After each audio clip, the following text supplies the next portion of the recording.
राहत इंदौरी जी का एक शेर है, दोस्ती जब किसी से की जाए, दोस्ती जब किसी से की जाए, दुश्मनों से भी राय ली जाए। अब दुश्मनों से राय लेके कौन दोस्ती करता है कौन नहीं करता हमें नहीं पता, लेकिन हमारी जो संस्कृति रही है फिल्मों की कहानियों की, वो दोस्ती की संस्कृति रही है। कहीं दोस्त दोस्त ना रहा ये गाने बजते रहते हैं और कहीं ये गाने बजते हैं कि ये दोस्ती हम नहीं तोड़ेंगे। तो आज हम आप दोस्तों की एक नोखी जोड़ी से हम मिलाने जा रहे हैं। ये दोस्त 50 साल पुराने हैं, कभी तो रूममेट रहे हैं, क्लासमेट रहे हैं, और इनको आपने फिल्मों में देखा है, टीवी पे देखा है, नाटकों में देखा है। लेकिन आज इनकी दोस्ती की यात्रा पे हम चर्चा करेंगे, बात करेंगे, संवाद करेंगे। और हमारे साथ है जाने माने नाट्यकार और अभिनेता रघुवीर यादव जी। रघुवीर यादव जी, आपका बहुत बहुत स्वागत है।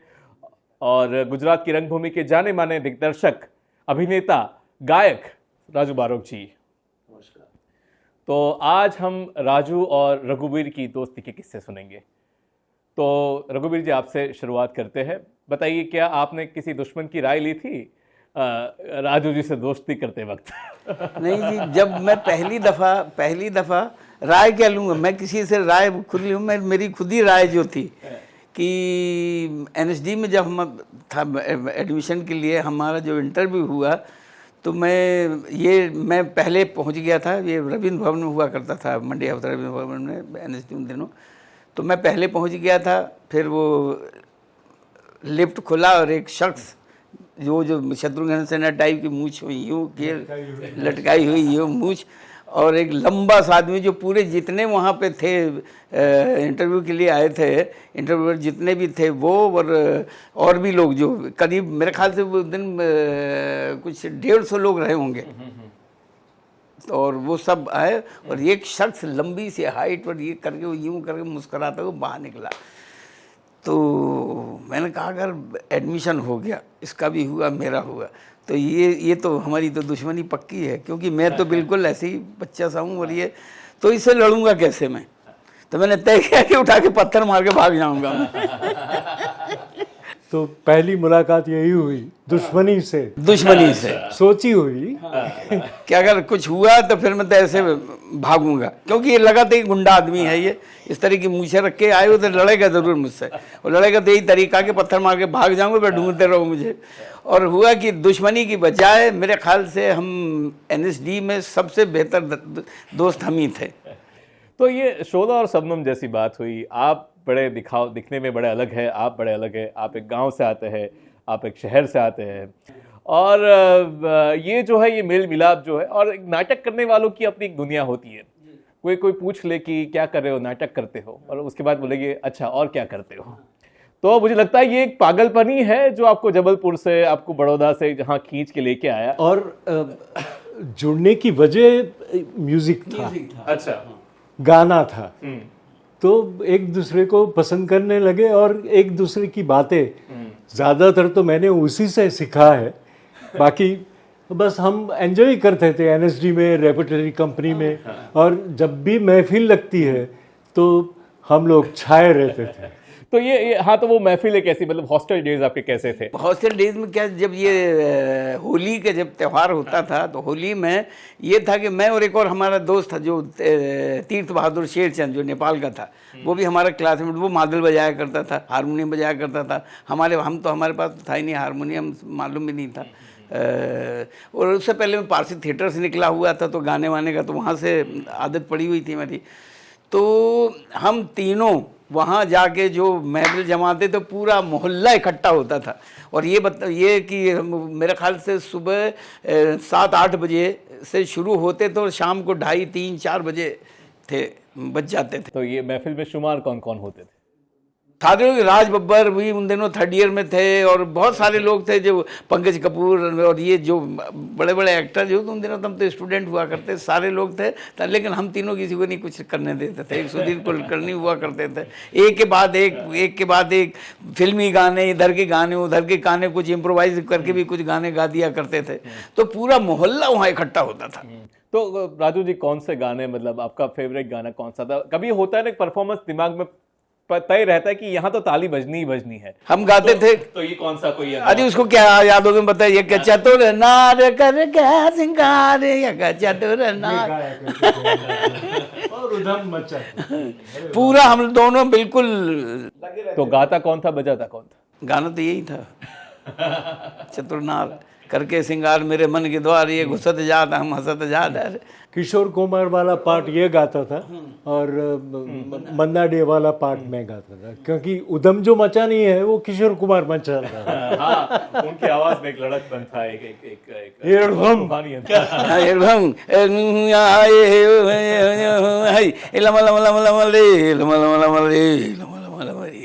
तो जैसे ये गाने हुए, लेकिन क्या कुछ गाने लिखने या फिर उसमें से कुछ ऐसा हुआ कि संगीत बना हो आपके बीच में, या फिर जैसे आपकी जोड़ी रही है, कोई बैठे और के ये यार धुन बड़ी अच्छी आ रही है, ये गाना बड़ा अच्छा आ रहा है, या फिर इसमें ये करेंगे?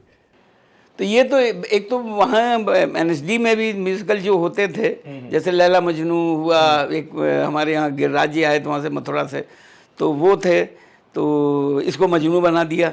अच्छा। हाँ, तो ये एक गाना तो मैं धुन बिगाड़ने में बड़ा मेरी मास्टरी थी। एक था उसमें कि क्यों मेरे लाल बिया बाह में पड़े। अच्छा, मुझे मजनू नहीं दिया तो मुझे बड़ा बड़ा गुस्सा है, लेकिन मेरे दोस्त को मिल गया तो मुझे चलो खुश है। तो एक उसमें एक गाना था, क्यों मेरे लाल बिया बाह में पड़े रहते हो, ये था गाना उसका। और हाल बदतर किया तकलीफ तन पे सहते हो, तो ये था। और बाप और बेटे का, बाप एक ज्ञान शिवपुरी वो बनता था, ये मजनू बना हुआ था।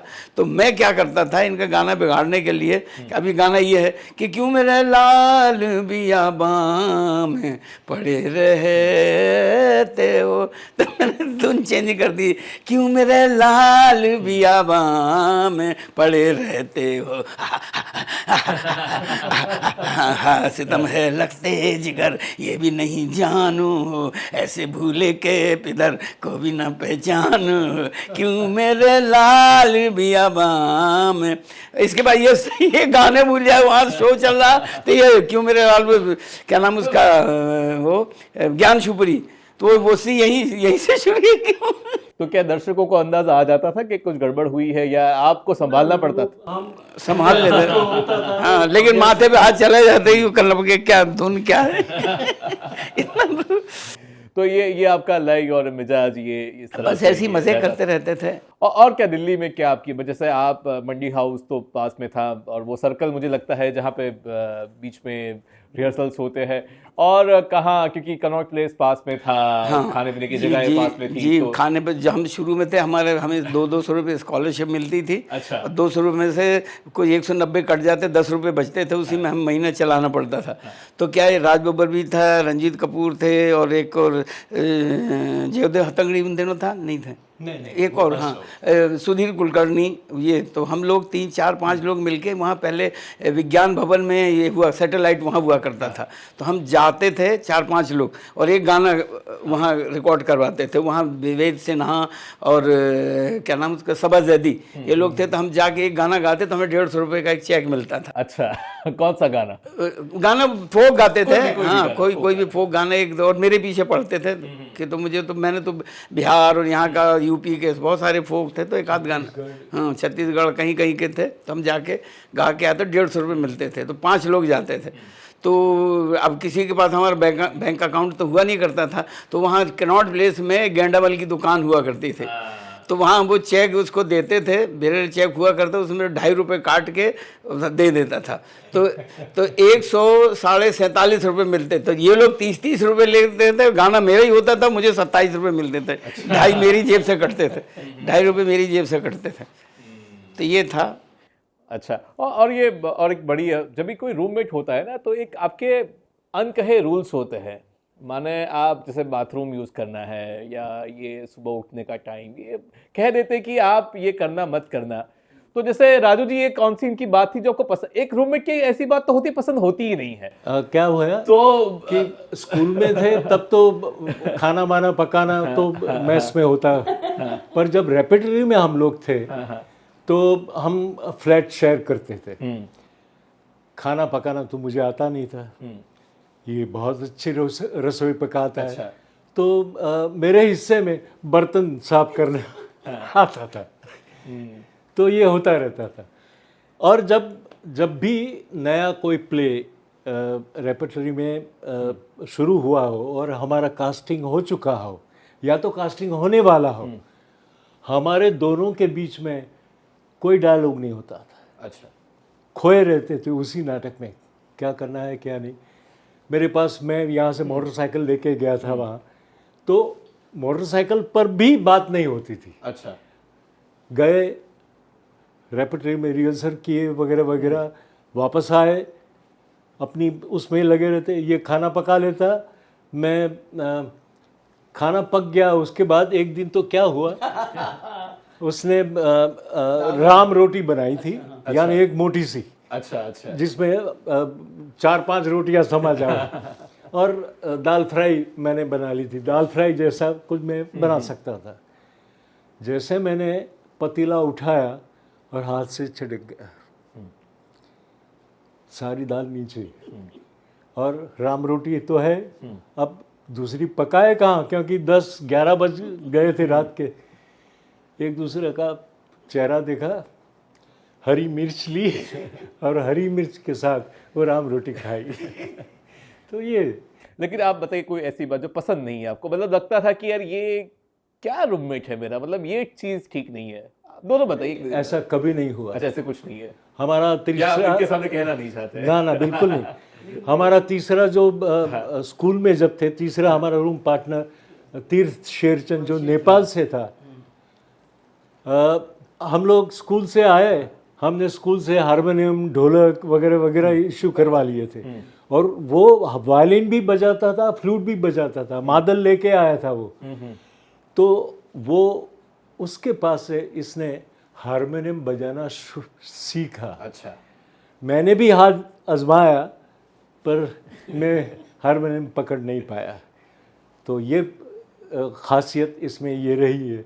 अब तो क्या क्या इंस्ट्रूमेंट बजाता है वो, मैंडोलिन भी बजाता है, फ्लूट भी बजाता है। और फ्लूट तो बना के बजाता है, जैसे स्ट्रॉ हो उसको भी बना के फ्लूट बजाता है। तो रघुवीर जी, ये संगीत आपके यहाँ कहाँ से आया? मतलब एक होता है कि आप सीखते हो, लेकिन जैसे आपके बारे में हम जानते हैं कि गांव से है पूरा, ये है। तो ये संगीत की जो समझ है, ये आपकी वो प्रक्रिया क्या रही जिससे आप सुरों को पकड़ते हैं, साज में ढालते हैं? मुझे याद है कि मैं 2.5-3 साल का था जो पहली दफ़ा सुर मेरे कानों में पड़े।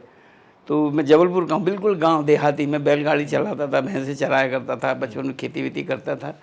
बस वही था, मेरे नाना जी की बहुत सारी खेती थी, तो वहीं हमें, तो जबलपुर में एक जगह गांव छोटा सा आधार ताल उसे कहते हैं, एक तालाब है, तालाब के पास एक टीला था, उसी में हमारा मकान था और चारों तरफ खेत थे। और खेत थे और हम वहीं, हमारी वहीं थे, हम सब वहीं रहते थे। मेरी मौसी भी वहीं और हम लोग भी वहीं परिवार रहते थे। तो दूर से खेतों की मेड़ से एक पापड़ वाला निकलता था, सिर्फ एक घर के लिए पापड़ बेचने के लिए। ये मैं यकीन मानिए, मैं बस 2.5-3 साल का ही था उस वक्त। तो वो पापड़ बेचते हुए निकलता था। मूंग का पापड़ लो, उड़द का पापड़ लो, मूंग का पापड़ लो, उड़द का पापड़ लो। तो हम उसको बुलाते थे, ए पापड़ वाले। अब वो पापड़ वाला आके फिर वो पापड़ देता रहता था कि मूंग का पापड़ लो, उड़द का पापड़ लो, मूंग का पापड़ लो, उड़द का पापड़ लो। पापड़ बेच बाज के फिर चला जाता, मूंग का पापड़ लो, उड़द का पापड़ लो। चला गया। उसके बाद में दिन भर घर में पापड़ बेचता रहता था। वहाँ से गाना मैंने, बस वही पापड़ वाला मेरा उस्ताद है, उसने स्वर मेरे कानों में डाले। फिर उसके बाद रामलीला, रासलीला, और वो भीख मांगने वाले भिखारी, एक और थे जो अंधे थे और अपनी पत्नी के कंधे पर हाथ रख के भीख मांगते थे। तो उस वक्त मैं ज़्यादा थोड़ा सा बड़ा हो गया हूँ, 4-5 साल का था। तो एक सूरदास का वो गाते थे, इसका रस खान का, कि आजू गई उद्दी बो रही हो, रस खान रही कभी नंद के भो नहीं, भाको जियो जुग लाख करो रही, जसमती को सुख जात कहो नहीं। तेली लगाई लगाई के अंजन भोई बनाए बनाए डिठो नहीं डारी, हमेल निहारती बनी आनंद भारती जो चुचकारत छो नहीं दूर भरे अति शोभित श्याम जू तैसी बनी सिर सुंदर चोटी दूर भरे अति शोभित श्याम जू तैसी बनी सिर सुंदर चोटी खेलत खात फिर अंगना पग पे जनिया कटी पीरी कचौटी कब जनिया कटी वह छवि को रस खान बिलो कत भारती काम कला निधि कोटि काग के भाग बड़े सजनी हरि हाथ से ले गए माखन रोटी हरि हाथ से ले गए माखन रोटी। तो ये सब सुन सुन के फिर उनके पीछे पीछे चला जाता था, फिर घर लौट के आता, मार भी पड़ती थी लेकिन मैं गाना सीख लेता था। तो जैसे राजू जी, आपके भी जब मैं देखता हूँ नाटक, उसमें भी संगीत एक प्रमुख ये रहता है। तो जैसे आप दोनों का एक जो मूल है एक ही है, तो क्या आपकी भी संगीत यात्रा इनसे और आपकी क्या इनसे प्रभावित हुई है? और आप भी कहाँ से सुरों को खोजते हैं? क्योंकि आप दोनों की अगर मैं देखूं, अगर हमने सुना है जितना भी हमने, तो एक बड़ा ही एक कच्चापन है, एक गांव का एक कच्चापन जो होता है, जो कान में सुनता है तो वो कानों में पड़ता, लगता नहीं कि ऑर्केस्ट्रेट है या वो एक होता है मैकेनिकल साउंड नहीं है जो आज सॉफ्टवेयर से निकला हुआ साउंड। वो जैसे आपने बताया, वो उस पर पापड़ वाले की आवाज़ या वो साइकिल की घंटे की आवाज़ छोटी छोटी कुछ कुछ बजती रहती है, वो लगता है कि वही कहीं घर के कोने में बैठ के आपने वहाँ पहुँचा दिया। तो क्या ये आप दोनों का जो संगीत है जो जहाँ से निकला है उसके बारे में थोड़ा बताइए। वैसे मेरे पास तो बहुत लिमिटेड गाने की बातें थी, क्योंकि मैं बहुत करके अपना ये जो लोकगीत है, लोक संगीत है, वो सुन के मैं गाता था। मेरे पास इसके पास जो भंडार पड़ा हुआ था, छत्तीसगढ़, मध्य प्रदेश, यूपी, क्या क्या नहीं है इसके पास, तो उसी का क्या कहते हैं कि उसी के पास से मैंने काफ़ी कुछ सीखा भी गाने के लिए, नहीं तो वैसे ही गा लेता था मैं।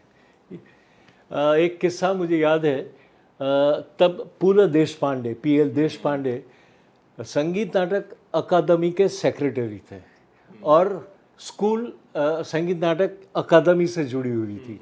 और एक दिन सुबह, संडे का दिन था, हम लोग फर्स्ट ईयर में थे और हमारे जो डायरेक्टर थे चाचा इब्राहिम अलकाजी साहब, वो पूल देशपांडे को लेके आए और सब स्टूडेंट्स को वहाँ इकट्ठा किया। तो हम दोनों को ही खड़ा किया, पहले इसको खड़ा किया कि तुम सुनाओ अपना फोक, फिर मुझे कहा गया कि तुम सुनाओ अपना फोक। तो वो बात हमारे डायरेक्टर साहब के दिमाग में भी पड़ी हुई थी कि ये लोग के पास क्या बैकग्राउंड पड़ा हुआ है और किसे क्या सुनाना चाहिए। पूल देशपांडे, क्या बात है, उनके पास संगीत भी, उनके पास नाटक भी, और क्या हारमोनियम बजाते थे। उनके वन मैन शोज जो चरित्र वो किया करते थे, वन मैन शो, बटाटा की चाड़, और वो उनका ये चलता था। तो वो भी काफी राजी हुए थे। तो ये यादगार हमारे लिए प्रसंग है। देखिए, आपने इनका नाम लिया तो अब हम भी याद करेंगे, एक फौजी आदमी अलकाजी और एक हबीब तनवर जैसे बड़े नरम दिल जो है, और पूल देशपांडे की भी आपने बात कर ली। तो ज़रा बताइए, आपने इन महान लोगों के साथ काम किया जिनका नाम तो बस हमने सुना ही है और किससे सुने हैं। अब जब भी मंडी हाउस के आसपास आप जाते हैं तो पता है, लगता है कि इनके नाम, इनकी आत्मा, इनका जो व्यक्तित्व है वही वहाँ पे घूमता रहता है उनकी हवाओं में। तो बताइए, इनके साथ काम करने का अनुभव क्या था? क्या है कि अलकाई साहब हुए, हबीब तनवीर हुए, और जो भी है, तो थिएटर तो हमने सलीका ज़्यादा सीखा, ज़िंदगी जीने का सलीका, कि अपनी ज़िंदगी को क्या सलीका दे रहे हैं, चाहे वो म्यूज़िक हो, चाहे वो थिएटर हो, चाहे वो है। तो अगर आपको सलीके से बाखूबी अपनी ज़िंदगी निभानी तो सबसे बेहतर थिएटर है। मैं आज भी बच्चों से यही कहता हूँ कि अगर आपको अपनी ज़िंदगी सही मायने में जीना तो थिएटर में आ जाइए, क्योंकि थिएटर कहीं ये नहीं चाहता कि वक्त ज़ाया करिए, लेज़ी बने रहिए, ये करिए, तो ये थिएटर ही सिखाता है। तो अलकाई साहब का बस यही था, उनसे यही सीखा कि वक्त ज़ाया मत करो, 24 घंटे करते रहो। उसी का नतीजा है कि मैं हमेशा ही करता रहता हूँ। मेरी 5 बजे 5:30 बजे नींद अभी भी खुल जाती है और मैं कुछ करता रहता हूँ। चाहे म्यूज़िक में हो, चाहे कुछ हो, कुछ ना कुछ करता रहता हूँ। और दिन में सोने की आदत नहीं है मेरी, मैं दिन में सो नहीं पाता बिकॉज ऑफ अलका जी। हम 24 घंटे में 22 घंटे काम करते थे। अच्छा। 22 घंटे काम, कहीं ड्राइंग, कहीं ये कहीं वो, मैं लगा ही रहता था। उसी का नतीजा है, फिर हारमोनी भी सीख लिया, वो भी सीख लिया। जो भी सीखा क्या है, ये है कि अपनी आदतें डाल ली कि अगर आपको अपनी ज़िंदगी बाखूबी जीनी है, सिलसिलेवार जीनी है, ज़िंदगी का सलीका सीखना, तो ये सब करते रहिए। और म्यूज़िक एक ऐसा साथी है जो आपको कभी अकेला नहीं होने देता। आप कितनी मुसीबत, कितना भी कुछ भी आ जाए, आपको अकेला कभी नहीं होने दे। इसलिए हम कभी अकेले हुए ही नहीं।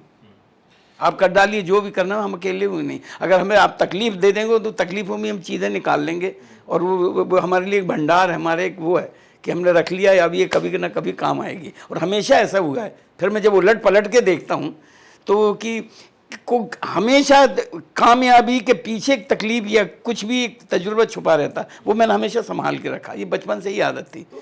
तो जैसे ये आपने बताया, ये आपने जो सीखा है, तो जैसे आप पे एक मैनरिज्म है, आपकी एक्टिंग का एक मैनरिज्म है, आपका एक तरीका है, तो क्या ये आपकी एक्टिंग जो है, आप दोनों की अगर बात करें, वो पहले से ऐसी रही है या इंस्पायर्ड है, या आपने वो सलीका जिसकी बात करें, अगर आपको हम थोड़ा डिफाइन करना चाहे या उसको उसकी तह तक पहुंचना चाहिए, ये सलीका है क्या? क्योंकि आज हम एक्टर्स को देखते हैं तो अब सेट पे बहुत लेट आते हैं, वो कहते हैं इनका मूड नहीं है, या फिर ये कुछ कुछ जो फेमस हो जाते हैं, हम काफ़ी टीवी में हम सुनते हैं, फिल्मों में सुनते हैं इस तरह से। जैसे आज आपकी जो पीढ़ी रही है, या आज भी रहते होंगे ऐसे एक्टर्स, तो ये जो सलीका है वो क्या है, क्या आपने सीखा? अलकाजी साहब का जो सलीका था वो ये था कि आप जो कुछ भी है, आप आए हैं स्कूल में तो उसको मिटा दीजिए, तोड़ फोड़ दीजिए, आप यहाँ से कुछ नया लेके निकलिए। नहीं तो यहाँ आने का मतलब क्या है? एनएसडी में आने का मतलब क्या है? आप जो करते आए हो वही करते रहोगे यहाँ पर। उसको भूल जाओ, अपने आप को चकनाचूर कर दो और कुछ नई चीज़ लेके जाओ। यानी आपको वो नयापन सिखाते थे।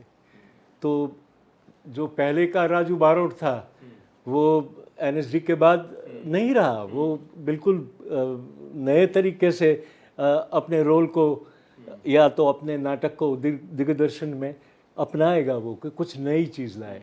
और बात ये भी है कि आज जो बात मैंने सीखी या तो आज जो बात मैंने नाटक में की, वो पत्थर की लकीर नहीं है। कल जाके उसको और ज़्यादा इम्प्रूव करना है या तो दूसरा इंटरप्रिटेशन उसमें लगाना है।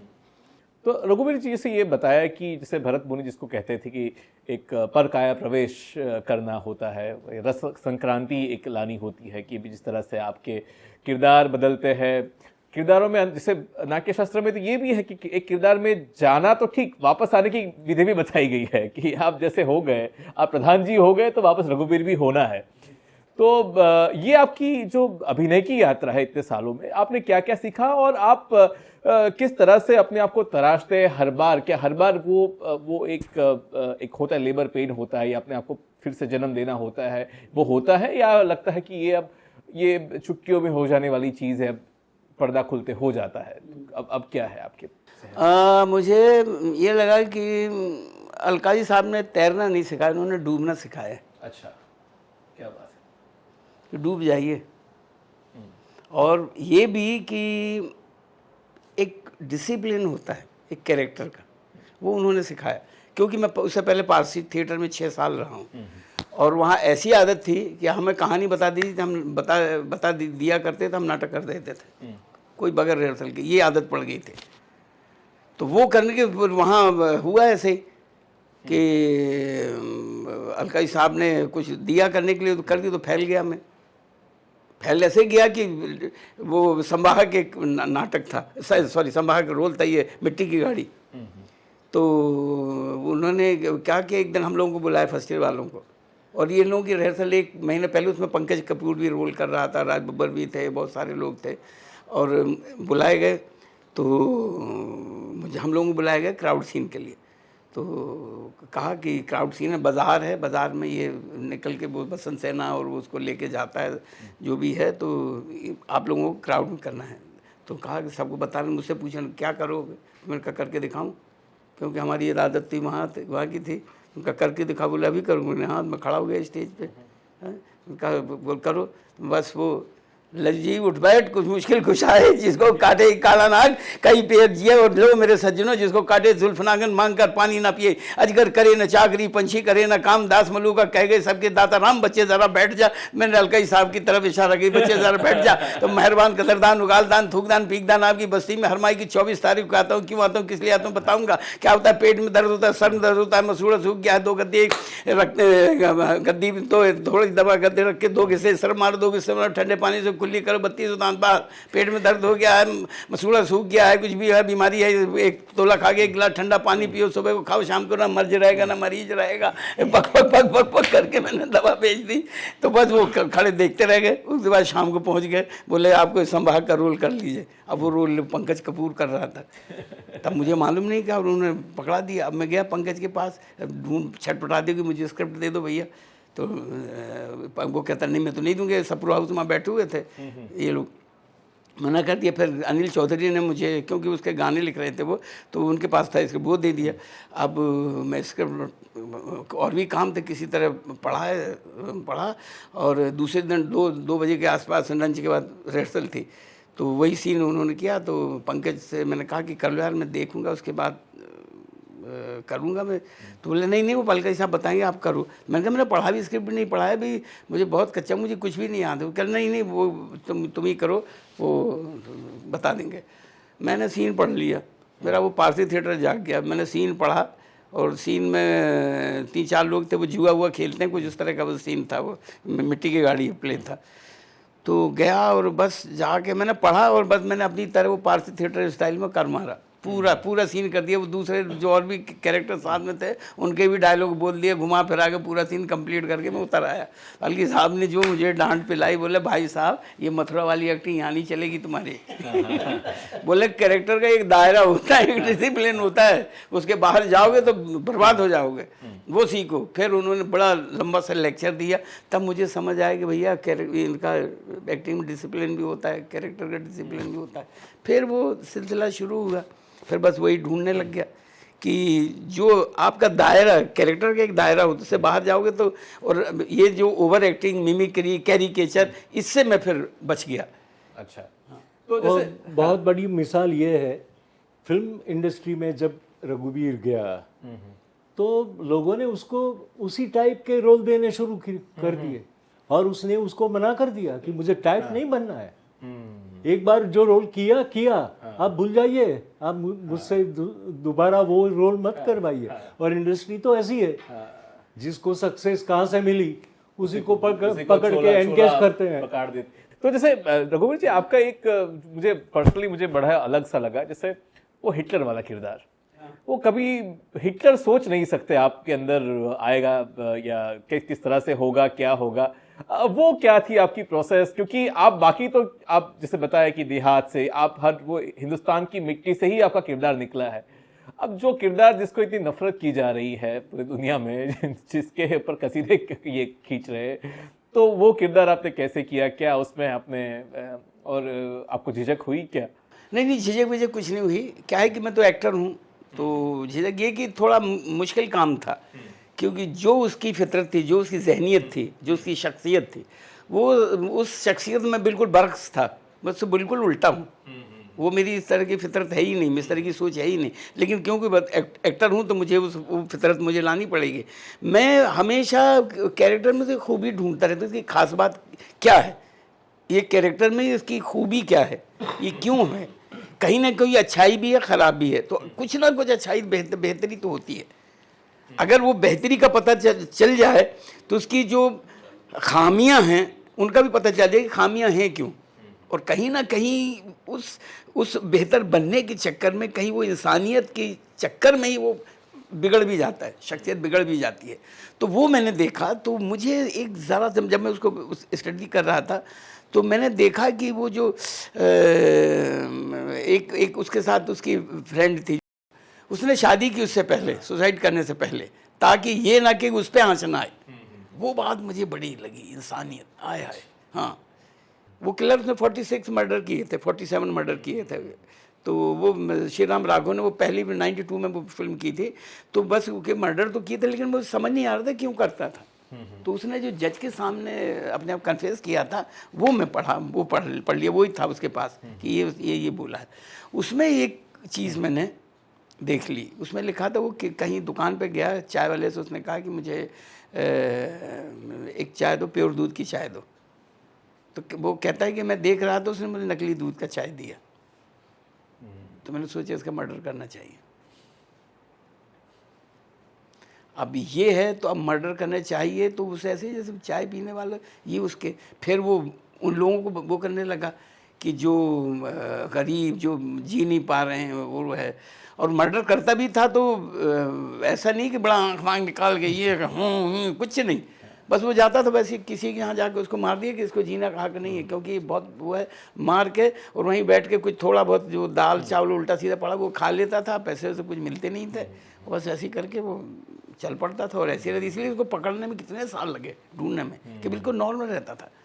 अगर वो बिल्कुल वो किलर की तरह उस तरह से करते हैं तब तो वो फौरन पकड़ा जाता, लेकिन वो इसलिए पकड़ने इतना वक्त लगाया उसे ढूंढने में कि कौन है ये शख्स। वो मार के बस वहीं रोटी खा के आ जाता, ना कोई चोरी करता था, ना कुछ मिल गया 2-4 आटा तो ले लेता था बस। तो ये जो है ये अलकाजी साहब की देन है इस सब कि उसमें खोजिए वो है क्या, वो बना शख्स क्यों, वो कैरेक्टर बना क्यों, किरदार वो है क्यों। अगर नहीं आपने मालूम किया तो या तो आप उसका कैरिकेचर बना देंगे या मिमिक्री कर देंगे, वो नहीं रहेगा। एक तो ये, और दूसरी बात एक और मैंने देखा कि हुजूर ये जो एक्टिंग लफ्ज़ है ना सबसे ख़तरनाक है। जैसे आपसे कहा जाए कि आपको एक्टिंग करनी है, उसी वक्त एक्टिंग हो जाए, रियल रहते नहीं है। तो वो मैंने जहन से बहुत पहले निकाल दिया था। मैं बच्चों को जब सिखाता हूँ तो मैं कहता हूँ सबसे पहले, what is acting, not to act. हाँ, नॉट टू एक्ट। नहीं तो आप बनते हैं, बनना नहीं है। उसकी भी एक यात्रा है उसके हिसाब से। तो जैसे आप दोनों दोस्त हैं, आप दिग्दर्शक रहे, आप तो अभिनेता रहे हैं, और भी बहुत कुछ आपकी भूमिकाएं रही है। एक दो दोस्त एक दूसरे के तारीफ तो करते, आलोचक भी बहुत बड़े होते हैं। तो क्या आज भी ऐसा होता है कि इनका कोई प्ले देख के आप फ़ोन करते हैं या फिल्म देख के फ़ोन करते हैं कि यार रघुवीर मज़ा नहीं आया, और क्या आप इनके नाटक देख के कहते हैं कि राजू ये तुम क्या कर रहे हो? क्या आज भी ऐसा होता है?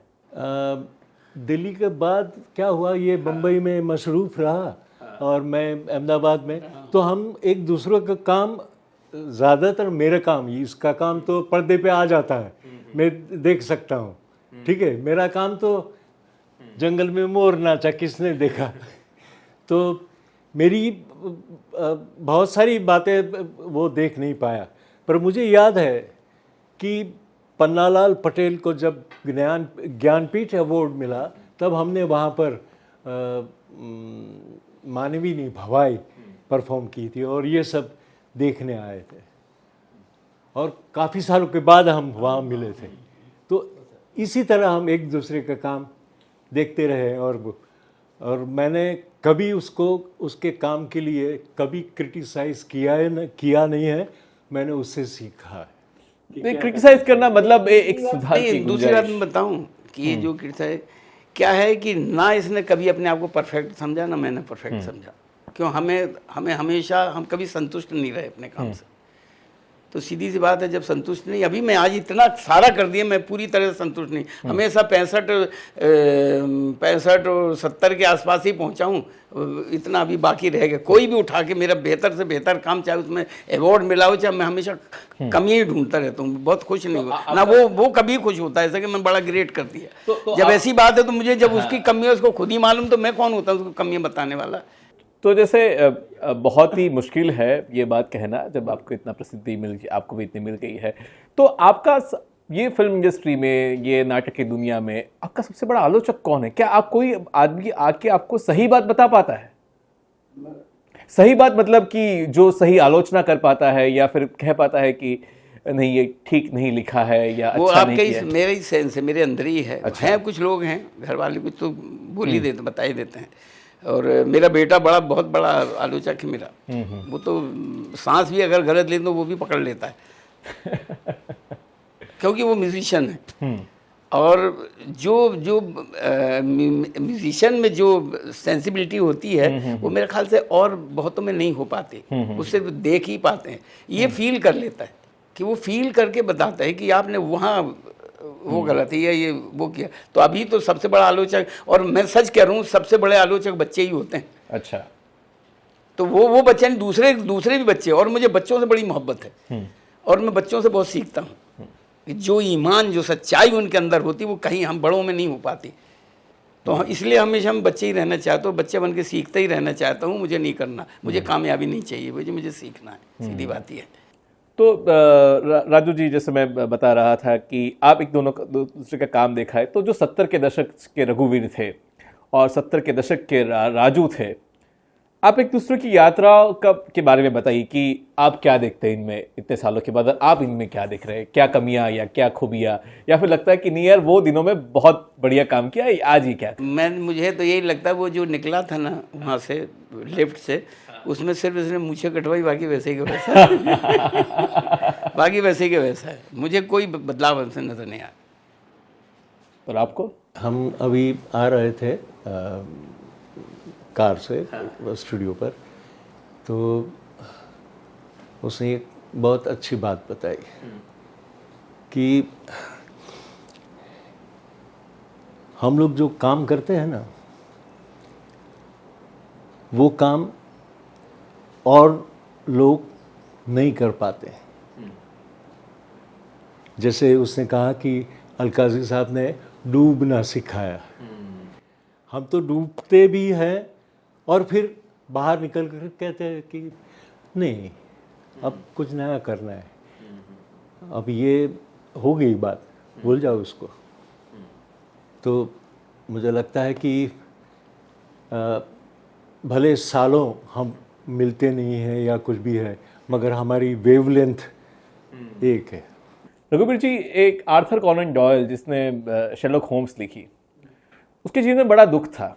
दुख ये था कि सब शेरलॉक होम्स को जानते थे, उसे नहीं जानते थे। अब उसने क्या किया, उसको मरवा दिया। बहुत सारी चिट्ठियाँ आई उसके ऊपर कि भाई आप जो है इसको जिंदा करिए, फिर से जिंदा करना पड़ा। तो रघुवीर जी, आपके साथ क्या ऐसा होने लगा है, कभी हुआ है, जैसे आप प्रधान जी का आपका जो पात्र है वो शायद आपसे भी पॉपुलर हो गया है, मे बी, मुझे नहीं पता है, लेकिन जहाँ शायद आपको प्रधान जी कहकर ही बुलाते होंगे, आपका सही नाम कुछ को मालूम होगा, कुछ को नहीं मालूम होगा, या कभी आपके जीवन में ऐसा दौर रहा होगा कि जिस किरदार को आपने निभाया वो किरदार आपसे लंबा जीने लगा है। तो क्या कभी आपको लगता है अंदर से कि यार ये मैंने क्या कर दिया, मैं तो हूं ही नहीं, ये कोई और है जो जी रहा है, जिसके नाम से मुझे बुलाया जा रहा है? या कभी किसी एक्टर के मन में ये दुविधा आती है क्या? नहीं, क्या है कि ये कई किरदार जो मैंने किए हैं, जैसे मुल्ला नसरुद्दीन, मुंगेरी लाल के हसीन सपने, द फूल एक प्ले था, वो किया। तो ये लोग मुझे ऐसी नसीहत दे के गए हैं, ये जो किरदार ऐसी नसीहत दे के गए हैं कि तकलीफ़ तो छोड़ दीजिए कि उसकी तकलीफ़ ये कि वो किरदार, वो तो मैंने किया, ये तो मेरी खुश नसीबी है कि वो मुझे मिला, वो किरदार मुझे मिला जिसने मुझे हौसला दिया और जिसने मुझे अपनी जो ज़िंदगी की समझ को मुझे और उसमें इजाफा किया। मुझे तो ये लगा हमेशा। लेकिन मैं तकलीफ़ इस बात की कि मैं पूरी तरह उस कैरेक्टर को नहीं जी पाया जो होना चाहिए, इसलिए मैंने 65 और 70 से ज़्यादा नहीं जी पाया। तो उस बात की मुझे वो होती है कि काश और अगर जी पाता और वक्त मिलता करने का, शायद मैं सालों साल लगा रहा हूँ तब कहीं जाके। और एक और बात मुझे लगती है कि जब हम ये जो हमें जो मिलता है, जो हमारे मेहनताना ये कहिए जो कहिए, तो मुझे अगर मैं जब मिलता है तो मुझे हमेशा उनकी याद आती है। अच्छा। कि ये मेरा किया हुआ नहीं, उनका दिया हुआ है।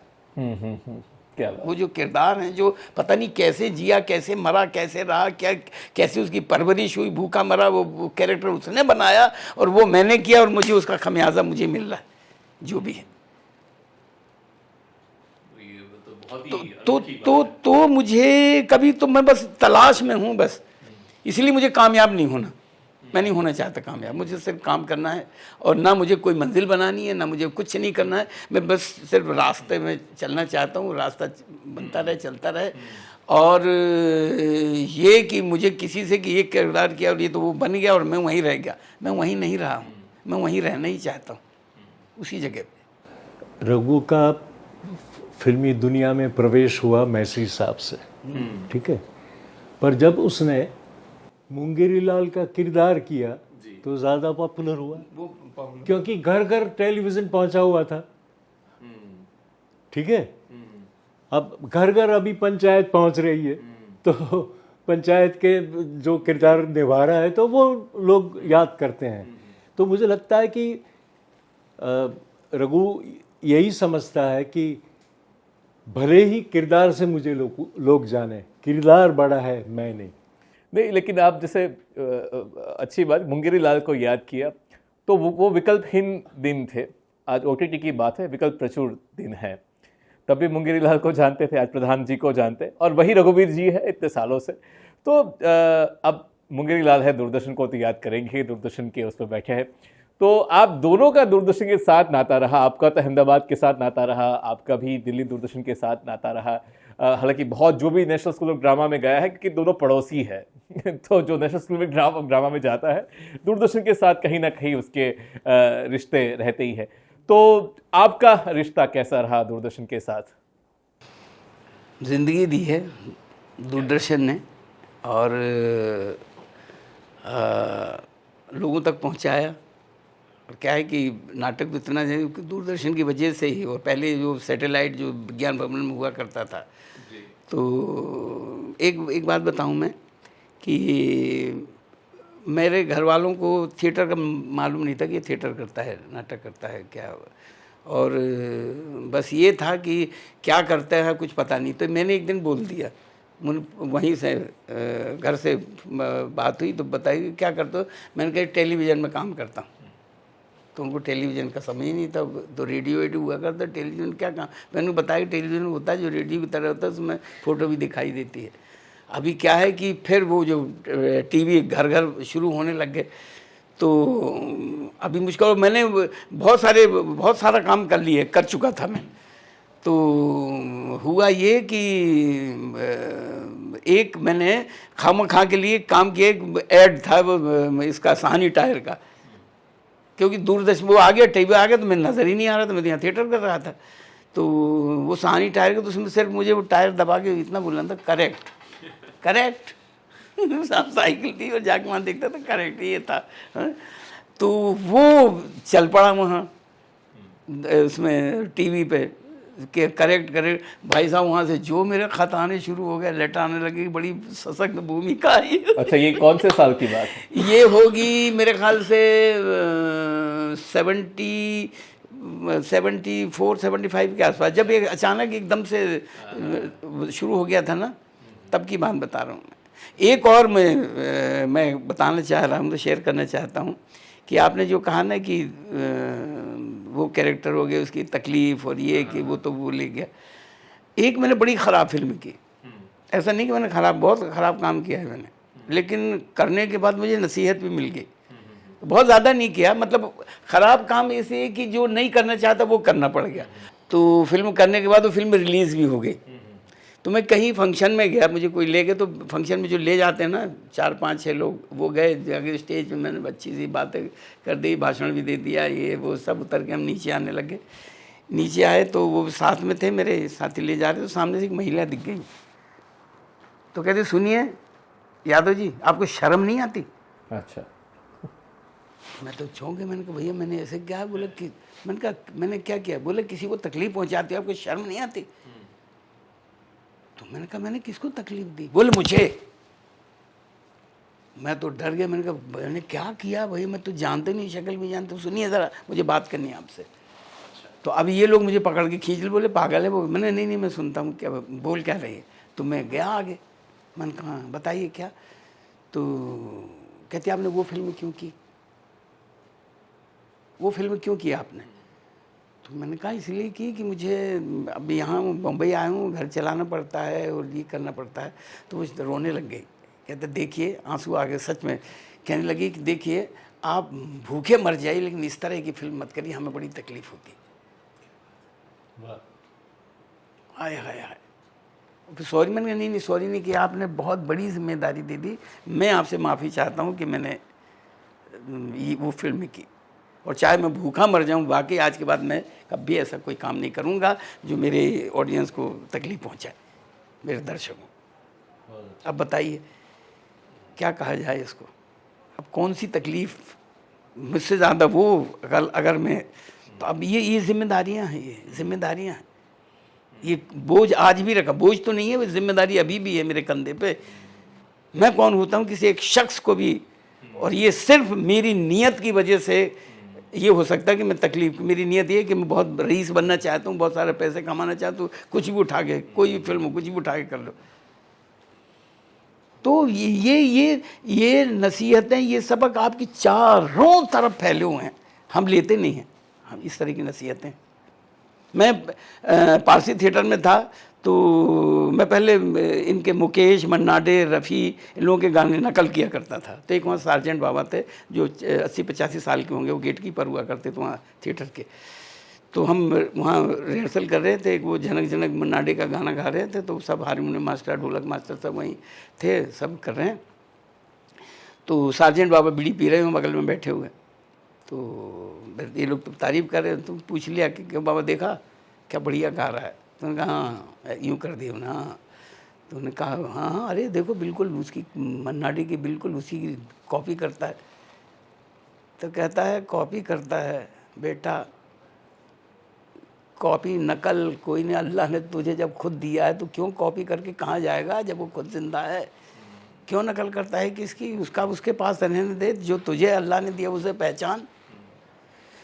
मुझे जो शर्म से डूबा और मैंने तो पैर छू लिए, मैंने कहा वाकई, उसके बाद मैंने कभी किसी की नकल नहीं की, कभी किसी की नहीं की, जो है। और वाकई तभी से मैंने अपने आप को टटोलना शुरू किया कि आपके वजूद में है वो सारी चीज़ें, और जो भी आप करोगे, अगर नकल करोगे पता लगता है कि आप नकल कर रहे हैं, लेकिन जो आपके वजूद से निकला है, जो आपकी सेंसिबिलिटी से निकला है, तो वो ही अलग होगा, वही।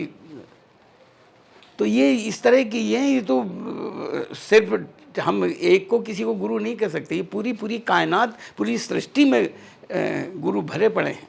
तो ये जैसे आपने बताया, रंगमंच तो बड़ी जिम्मेदारियों से भरा पड़ा है। तो जैसे कभी कभी क्या होता है, हमारे निजी जीवन में कुछ चलता रहता है, लेकिन जैसे ये है कि एक लड़की है जिसका प्रेमी उसको भाग के छोड़ चला है और वो बनती है लैला। एक गरीब आदमी है, उसके पास कुछ है नहीं, उस पर एक लड़का है थिएटर कर रहा है, वो बना है राजा।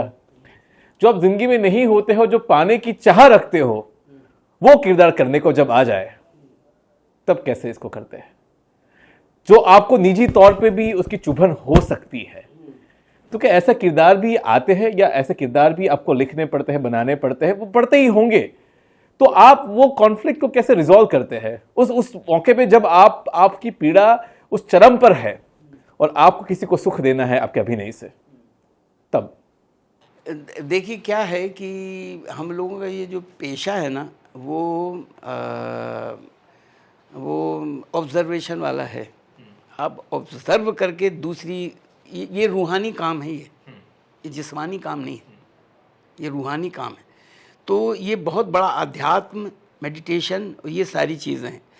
तो आप दूसरी की शख्सियत को, उसकी आत्मा को, उसको रूह को पहचानने के लिए आप में उतनी कुव्वत होनी चाहिए, वो एक्सपीरियंस होने चाहिए।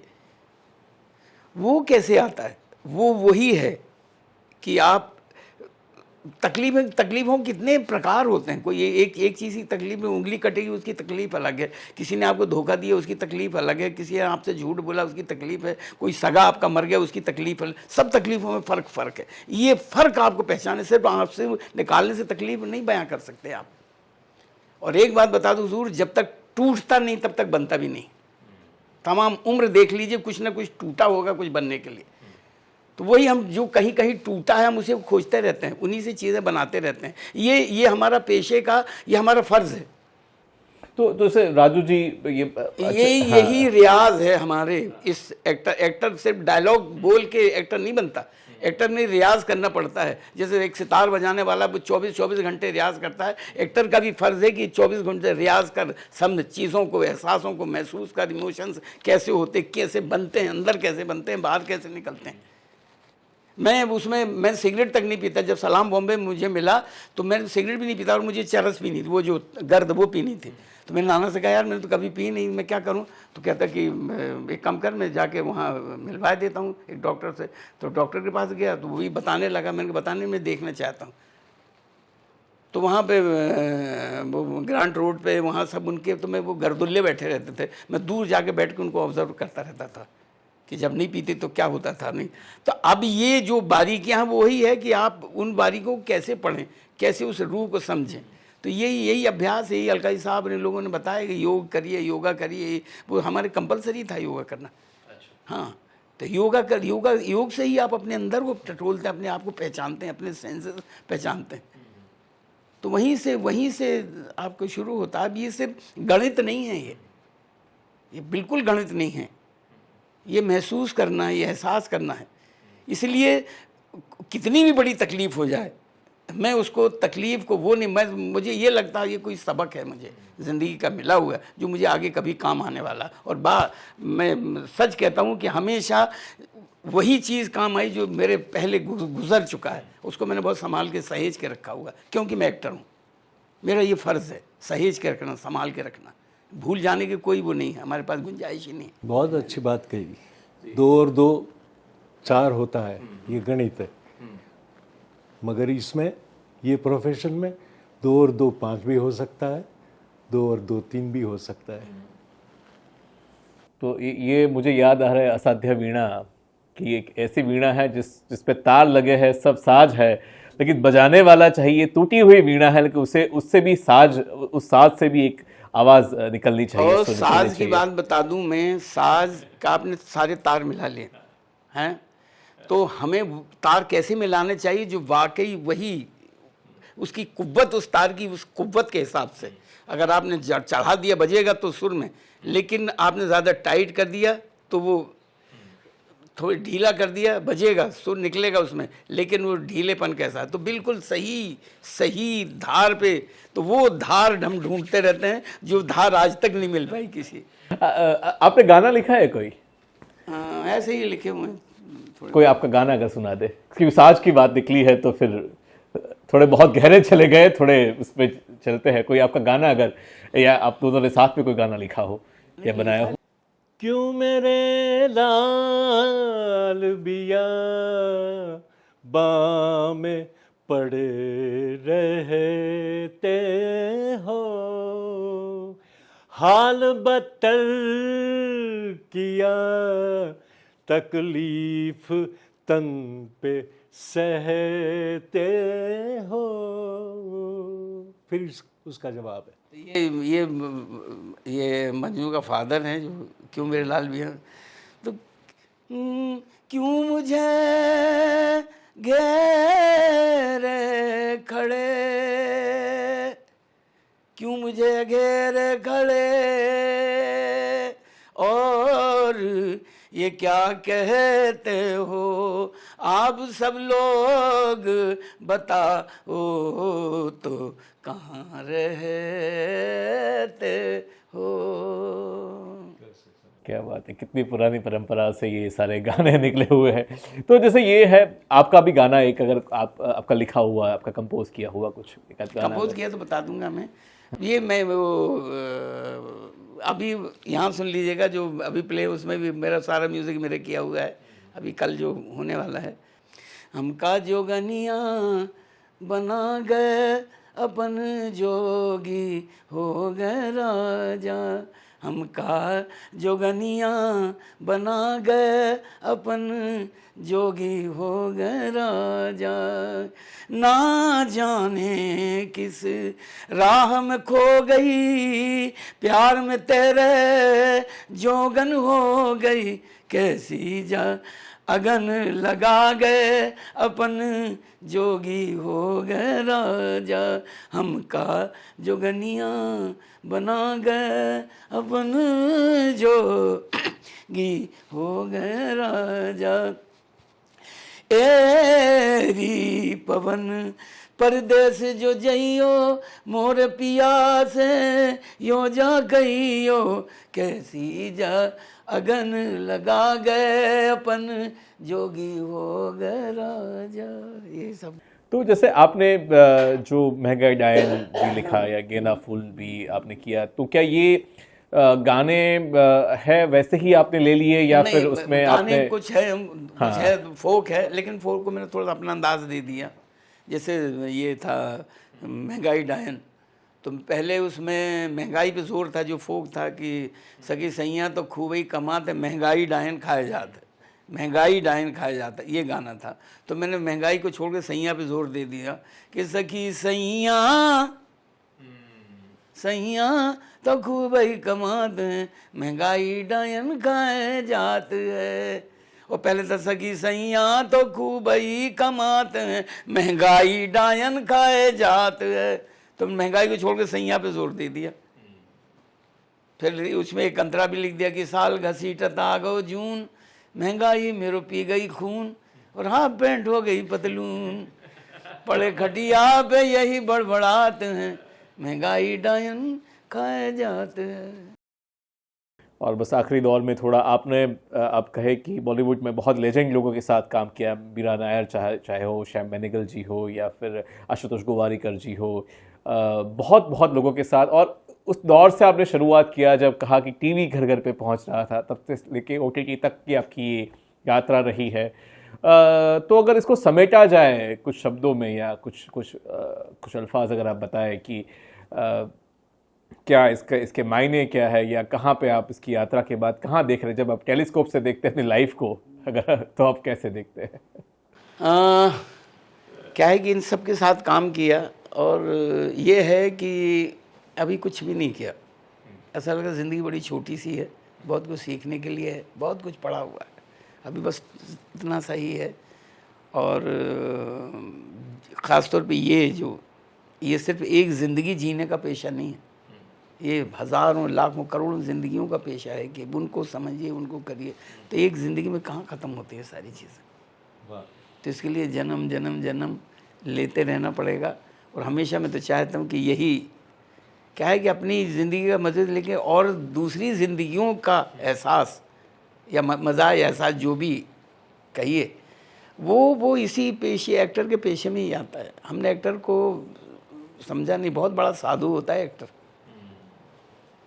तो बस यही है कि तमाम उम्र क्या, जन्म जन्म तक अगर ईश्वर ने जन्म दिया, तो बस मैं चाहूँगा कि हमेशा मैं यही रहूँ और इसी से दुनिया को समझूँ, जानूँ, कि उसमें सब कुछ है, सब कुछ है, सब कुछ है एक्टर के पेशे में। ऐसा कोई काम नहीं जो आपको नहीं आना चाहिए या नहीं करना चाहिए, बस ये। और राजू जी, आप भी एक बुनकर रहे हैं, धागों को बुन बुन के एक पूरी रंगीन एक दुनिया आपने बनाई है। अगर आपको मैं टेलीस्कोप दे दूँ और आप समय को देख रहे हैं, जहाँ से वो राजू निकला था जो 70 के दशक में, और आज जो राजू यहाँ तक पहुँचा है, कैसे देखते हैं अपने आप को? जब एनएसडी गया था तो साहित्य में इतना मुझे उसकी रुचि नहीं थी, पर नाटक ने मुझे ये रुचि सिखाई कि साहित्य से भी आप जुड़े रहो और अपना काम करते रहो। अगर साहित्य नहीं पढ़ा होता तो मैं आज तक की जो मंजिलें तय कर पाया हूँ वो नहीं कर पाता, क्योंकि उस चीज़ को मैं समझ ही नहीं पाता, महसूस ही नहीं कर पाता।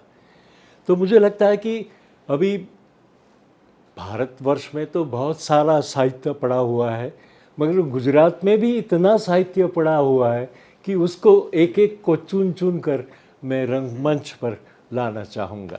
जी, तो बहुत बहुत शुक्रिया, धन्यवाद ये संवाद करने के लिए दूरदर्शन के साथ। और काफ़ी उम्मीद है कि हमारे दर्शकों को उनमें से मोती मिलेंगे। तो दर्शकों, ये थे दो दोस्तों की जोड़ी, दो यार थे हमारे साथ, रघुवीर और राजू, जो 50 साल से दोस्त है और रंगमंच पे अपनी कलाओं को बिखेर रहे हैं। ये संवाद ऐसा है कि इसमें आपको गोताखोर बनना पड़ेगा। ये ऐसा संवाद नहीं है कि जो आप किनारे पे बैठ के सुन सकते हैं। आपको आना पड़ेगा, जिस तरह से इनके गुरु अलकाजी जी ने कहा कि डूबना पड़ेगा। आप डूबेंगे, जिसको जो चाहिए, जैसा चाहिए वैसा मोती शायद मिल सकता है। तो बस आपको आपका मोती मिल जाए, उसी उम्मीद के साथ आज का ये संवाद, आज का ये कार्यक्रम समाप्त करते हैं। शुक्रिया, नमस्कार।